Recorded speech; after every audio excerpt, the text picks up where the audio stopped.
All right, good morning and welcome. I think we're live here. You're hanging out in my office. You'll see it's a little dark behind me. We have had some technical difficulties this morning. Maybe I'm the only one that runs into that. And I want to talk about that a little bit today and just kind of share things. Most of this will be for the replay crowd.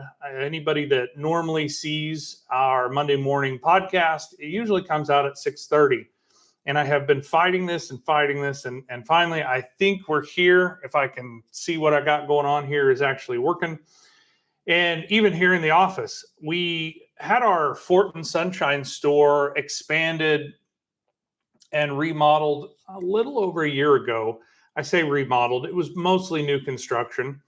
And they decided to put in some of these fancy motion activated switches, which initially I thought was a nice idea, but they only stay on for so long. And if I am sitting here visiting with you folks, it doesn't pick up enough motion. So if the lights come on, it's great. If not, we at least have a little bit of front light from this webcam light.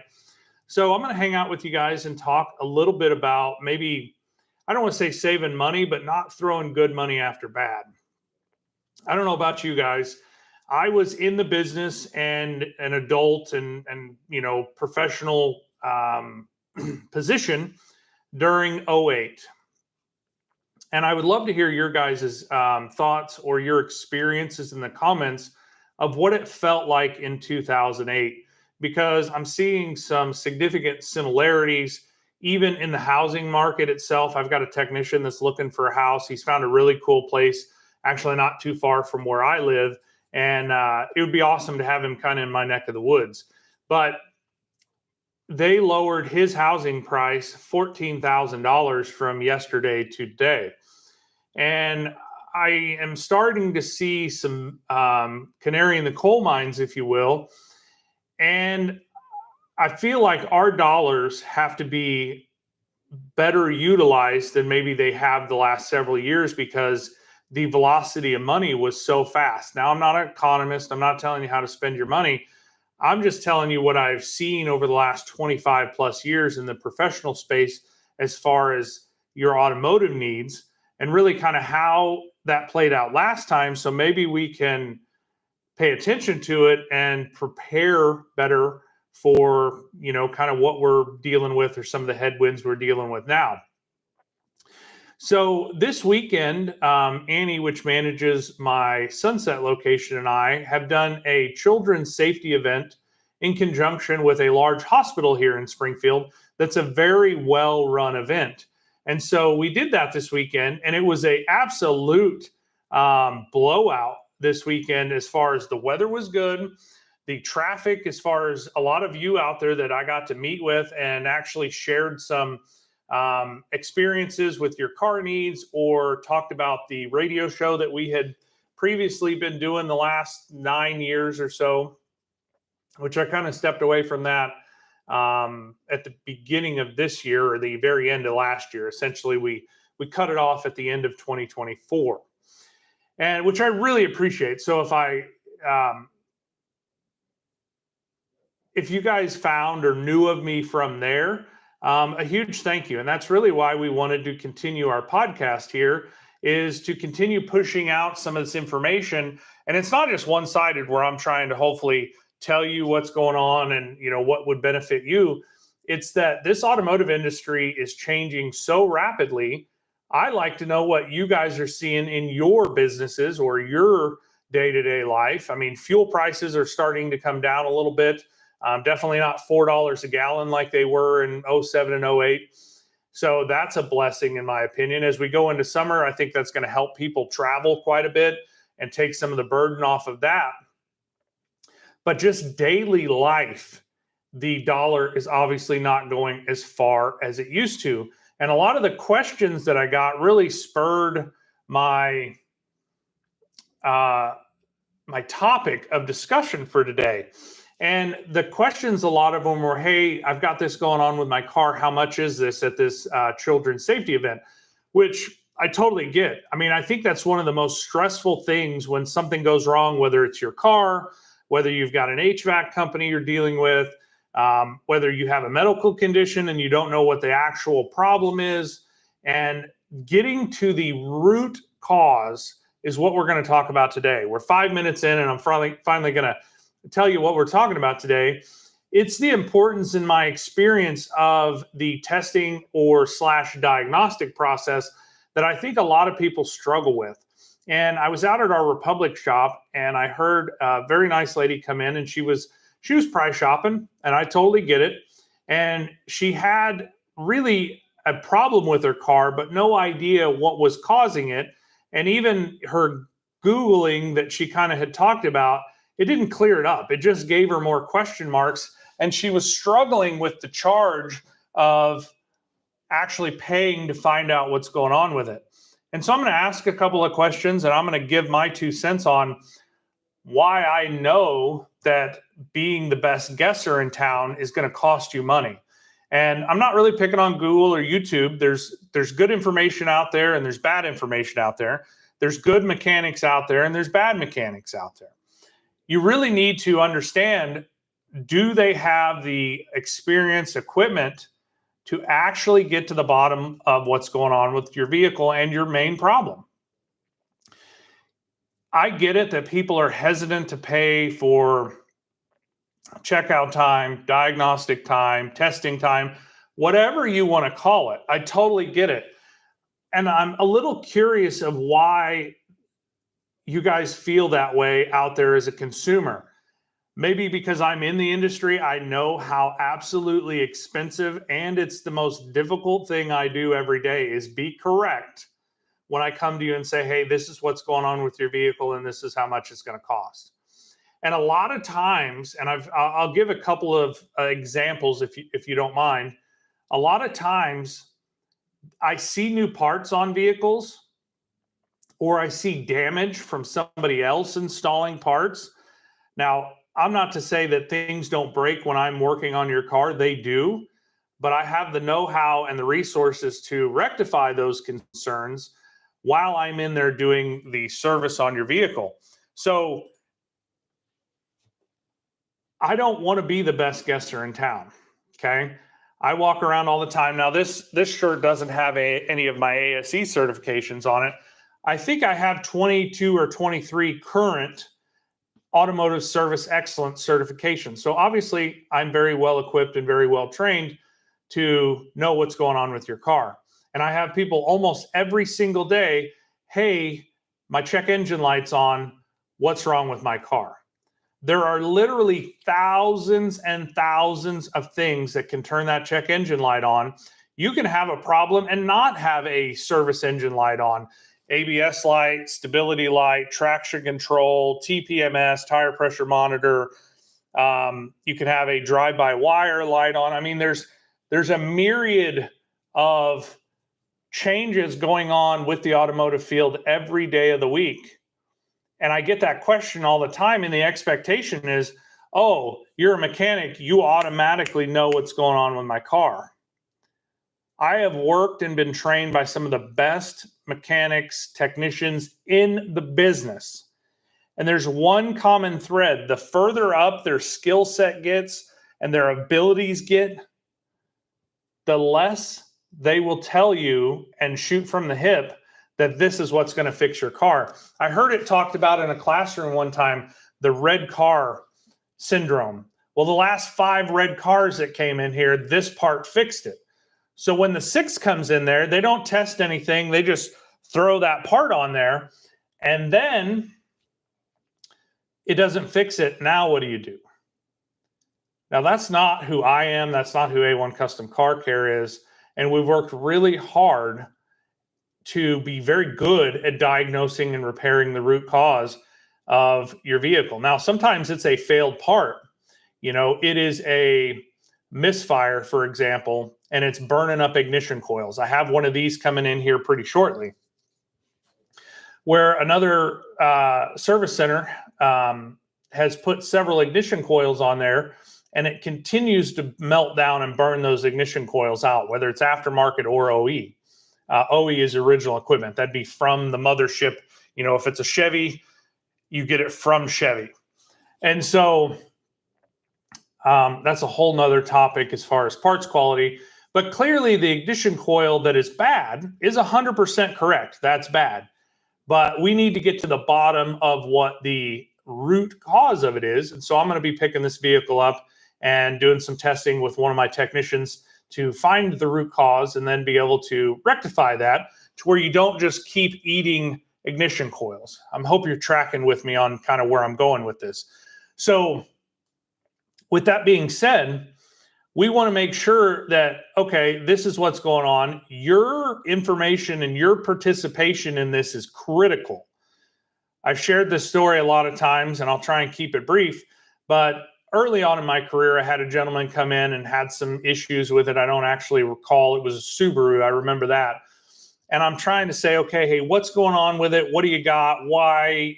And he basically said, I went to college so somebody like you could tell me what's wrong with my car. All right, dude, I'll go at this in the dark, but time is money, and that's going to cost you more time than you participating in a good quality outcome for you and your vehicle and your pocketbook for that matter. So some of our new software, by the way, if you book an appointment online, you can actually send me a photo through the appointment request. And you can find that from the Google landing page. Just side note, that is our mission, is to make this as stress-free as possible. Nobody, when their car isn't doing what it's supposed to, is really excited about that. It goes back to that unknowing of what's going on with it. And so as we dive into not being the best guesser in town, that's our commitment to find out what the root cause is and make the best recommendations we have, with you participating in that process, which ultimately relieves a lot of the stress of the unknowing. I've always had this philosophy, if you will, and it's actually just rooted at this point in me. If you understand your car the way I understand your car, and when I say that, it's not Dustin Atwood, it's whoever my technician and service advisor. A1 Custom is much bigger than Dustin Atwood.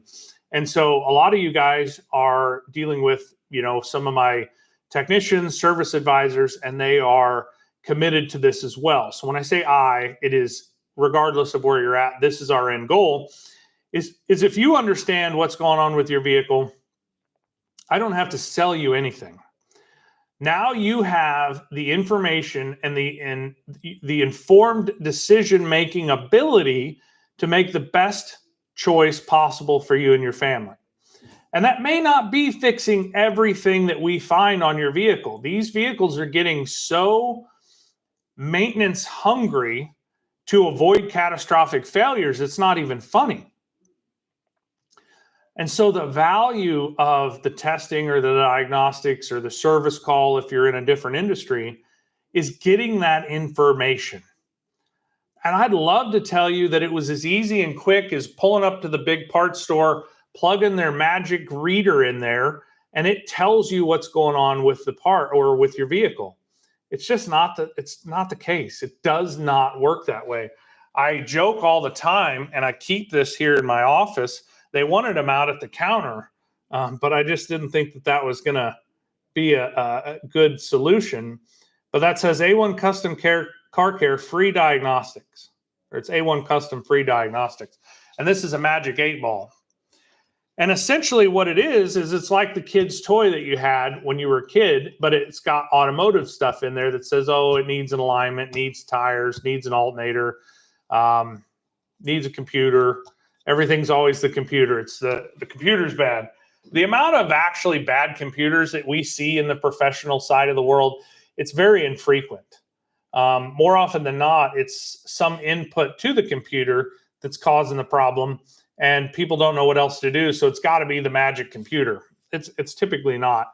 For the most part, with the exception of Chrysler, they're pretty robust. Dodge and Fiat and Stellantis, they've had their own struggles, but that's its own topic for a whole nother show. So with that being said, I don't want to guess. I don't want to use the magic 8-ball. That's a little tongue-in-cheek. It's just a joke.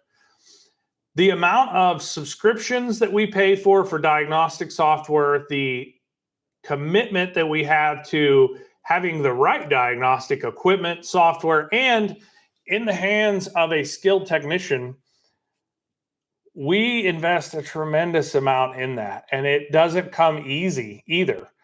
Being correct is the most expensive and the most difficult thing that we do every single day, and we do it at a very high rate and a very high level, to where, there's very common, I'm troubleshooting vehicles from different shops or even some of the different dealerships with people that I have a relationship, as well as I have that ability to call them when I have an issue. So it's not one-sided by no means. Through our training and our experience, that's really where we either rise, all boats rise together as the tide comes in, and all boats fall together as the tide goes out. And I started talking about 08, and it's really, at least in my experience, it kind of feels similar to it. Nothing's going to be exactly the same. But recently, a shop there close to our Republic store, we're getting a lot of people that are just showing up saying, hey, I had an appointment with so-and-so, and they're either not there, they didn't come in till 10 or 11, or now, the way I understand it, it's a fairly big shop and it's owned by a national chain. They're not even showing up for work anymore. They're closed down. And I have been kind of watching, because it's a very nice building. I'd really love to have the building, to be honest. I think, not that I need another shop right next to another shop, but, as a technician, I always look at a building. It's like, oh, I could do this or that, or this is nice about that building. But anyway, as far as I understand, they're closed at this point in time. And so we've had a lot of their customers and clientele trying to get their car needs, and they have come in, and we've been able to take care of a significant amount of them, which I greatly appreciate, by the way. If you're in the Republic Clever Billings area, we have the facility and the experience to get you taken care of. But what I noticed is they started putting out a few months ago a lot of free signage, free battery check, free battery installation. And I wondered about that. I'm like, well, okay, what's going on there? The bottom line is they couldn't keep their lights on. They couldn't pay their people. They couldn't hire the right talent. They couldn't retain the right talent. They've had a big turnover at their facility that I've noticed, and interviewed a lot of their people for the last couple of years. And so I kind of wondered what in the world they were doing in there, and, where was that, the direction their company went, and then all of a sudden they're out of business, essentially. That's not A1 Custom Car Care. I'll just flat tell you. When I interviewed at this company 22 or 23 years ago, I had several other job offers when I came out of my vocational trade school. And the reason I took this job was because of the retention of the existing staff that has been here. Their newest employee was here for 15 years before I came on. So when you look at seniority, that's a lot of seniority before you're the guy that kind of moves up. But it really wasn't like that. As A1 invested in me, and as I saw a good return in their investment, I was able to move from apprentice to technician to assistant manager to operations manager, in a relatively narrow window of time.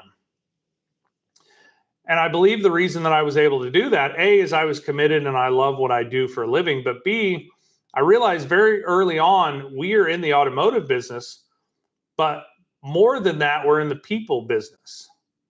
And I don't care what field you are out there, if you're not employed by the government to where there's no consequences for doing a poor job, fair market value will dictate where you land in the market, okay? And so I realized that A, I needed to do a good job diagnosing and repairing cars. But B, I needed to focus on and understand people. And I'm still committed to being the very best technician that I can possibly be. But I'm in and study people more than I do anything else. And I think that's really kind of what hit me this weekend, is people's understanding and expectation, and really how much it costs them when they kind of go the free route. You're spending way more money going the free route than if you just find somebody that actually knows what's going on with your problem, Could be a plumbing problem, could be a legal problem, could be a medical problem, could be an automotive problem. But once you find the person, and I don't care, man, woman, I don't care who it is, but you find somebody that's committed to helping you get through your problem, you're going to have a very good experience. And yes, it's probably going to cost you some money. Maybe the hourly rate is significantly higher than the next cheapest person, but maybe you spend significant less of those hours because they know what the heck they're doing. We ran into this several years ago where we had a water retention issue with the property, and the first guy didn't have a clue. He was cheaper. The second guy was way more expensive, but he got it done almost immediately. And he was less inexpensive in the long run because he actually knew what he was supposed to be doing. So maybe we did pay him an increased hourly rate, but he did it in 2 hours where the other guy was going to try and do it in 30 hours and didn't have a clue what he was doing. And we got the outcome we were looking for. So when you go or have a problem with these cars, or you even find a technician mechanic that knows what he's doing, until you spend the time and have the information, you're absolutely guessing on the root cause of your problem. And maybe you get lucky once in a while. But more often than not, in my experience, it costs you money, hand over fist, guessing instead of having somebody that actually knows what in the heck they're doing to figure out your vehicle or your HVAC system. Fill in the blank with whatever it is. I believe that this philosophy applies across the board.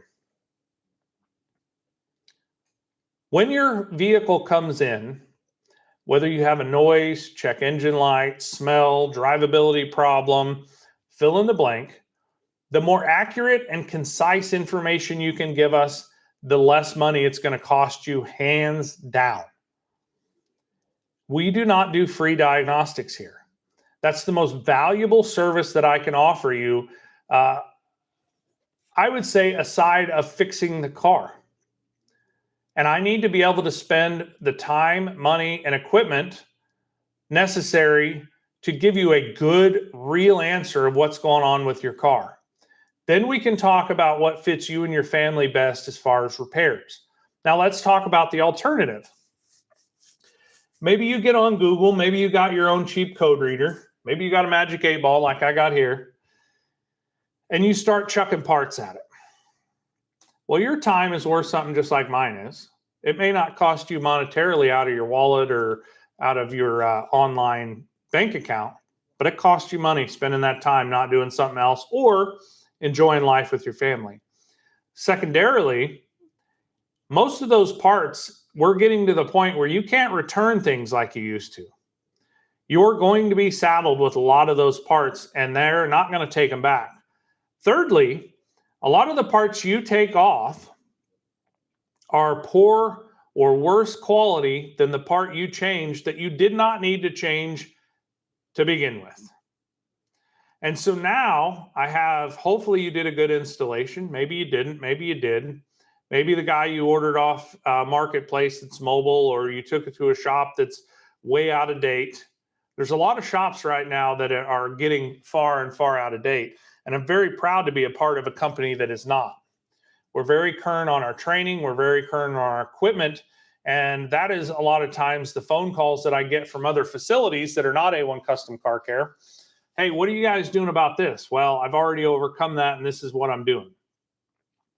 Or you don't go that route. You don't use Google. You don't do it yourself, and you go to the parts store that does your free scan in the parking lot or gives you the tool and lets you figure it out. They're in the business of selling parts. They're not in the business of fixing cars.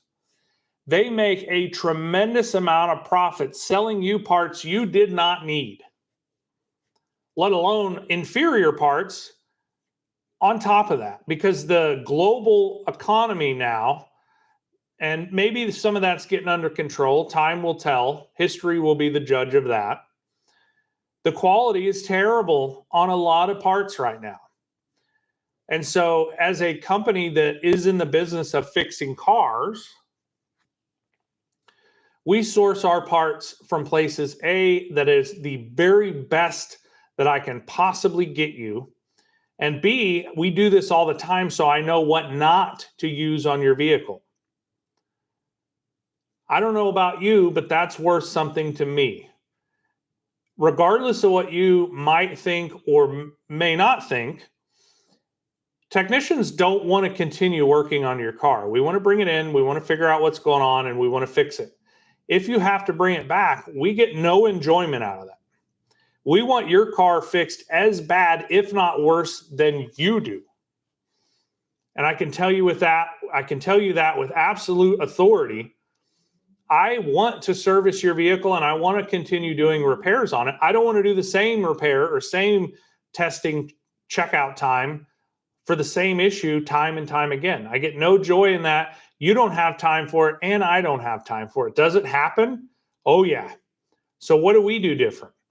We take that on as a priority because we need to learn from what happened so that doesn't continue to happen within our company.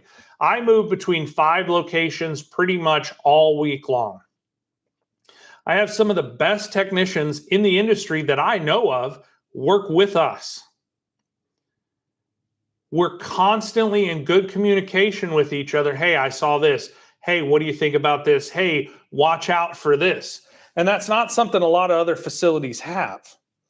I was recently at a big training event where there was a bunch of other shops, and we were talking about kind of the change in the industry and how many other technicians are maybe at my level or past my level that we have within the company. And it was really interesting to reflect on that about half of the company is at least at my level, if not higher than me. As well as we have a significant amount, probably another third, that are working their way to that. Most shops have one. And that makes it real hard for you as a consumer, as well as maybe your expectation of, you just plug in the little tool and it tells you what's going on with it. It just doesn't work that way. And so as we did the Safe and Sound event, as I talk and listen to people at the counter and understand that we're in the people business, this perception right here is something that I and we need to do a better job to where it costs you less money with people guessing and actually having malpractice on your vehicles. And a lot of times the shops that actually throw parts and hang parts and not diagnose anything, they're more profitable than the shops that are committed to diagnosing what's going on. And I don't see that that's a legit way to do business. So I'm not going to be a part of that by no means. I think we can be good enough at what we do that A, I don't have to make up things that your car doesn't need. And B, if we understand that we're in the people business and we happen to do that by fixing cars, that's a win for both of us. There's no reason it should be a win-loss in any of these circumstances. If we can fix your car and get paid to do so, that's a win for me. If you walk out the next time you need your car, for whatever reason, maybe you want to go get a soda or Twinkie at the gas station, maybe you have to get to work, maybe you have to take the kids somewhere, maybe you need to get to church or medical.